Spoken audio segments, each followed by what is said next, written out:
Jake, coming off a big win last Friday night, how do you keep the momentum kind of rolling in your direction from your perspective? We were able to do what we were hoping to do as far as executing our plan and getting the win at home. That was obviously big for us. 3 out of our first 4 are at home, and the one that's away is this upcoming week against Cheyenne Central. That's about as much of a home game as we could ask for in terms of distance for us. So that'll be nice. We get to have a pretty normal Friday, get over there at a good time. But the big thing is, we get to just kind of ride the momentum from this last week. We obviously were able to execute a game plan, have some success, and again, continue to work on that word belief. The other thing is, Cheyenne Central was our first win of last year, and so I think that our guys are super confident heading into another game with them. Talk about how you can build off last week's defensive performance, even though you're going to face a different scheme, and we'll talk about Central, but how do you build off of that, especially with this group of guys? We looked at 2 things. One, we looked at East, and as we headed into last week against Kelly Walsh, we asked the guys, and we were happy to be healthy. We were happy to play, especially from the injury-ridden year from the year before. But I think that was it, is we were happy to be on the field, but we didn't play much football.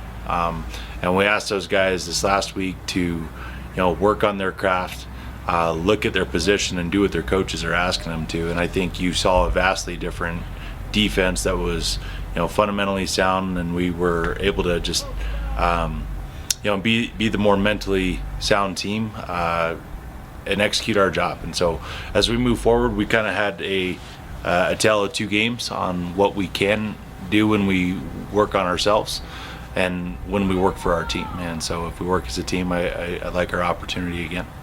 What's kind of a quick scout on Cheyenne Central? Seemed like they're an improved team compared to a year ago, and I know they lost some key personnel, but they have a bunch of guys back too. A hard part of their year from last season, to my recollection, they had 7 out of 9 games that were 1-score ball games. And so I think a lot of people looked at them or looked at their record and assumed they weren't a solid program. I can tell you that our coaching staff doesn't view them that way at all, and I think that they are eager to get back after some people. They've got some size. They've had some success, and again, last week they come off a real tight one, losing in the last 20 seconds of the game. I think that this group is ready to get going.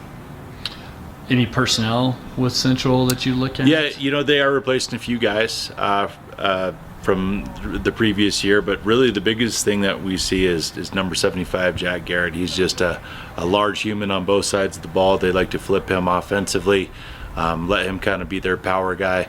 Then they kind of got their thunder and lightning in the backfield, and then they've got Teasley on the outside.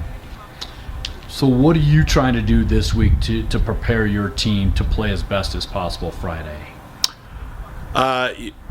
We've talked about it in previous weeks. We kind of have a focus each week, and so last week was being fundamentally sound, and this week is about taking pride in your work. And so we had an opportunity to have a good game plan get executed well, and so now we kind of get to take pride in what we did a week ago and understand that when we do the little things right, the big things generally take care of themselves. And so as we headed into practice yesterday and for our week, we're going to continue to work on our craft, whether that's from a positional group or from the team perspective. But the big thing is when we do our individual stuff work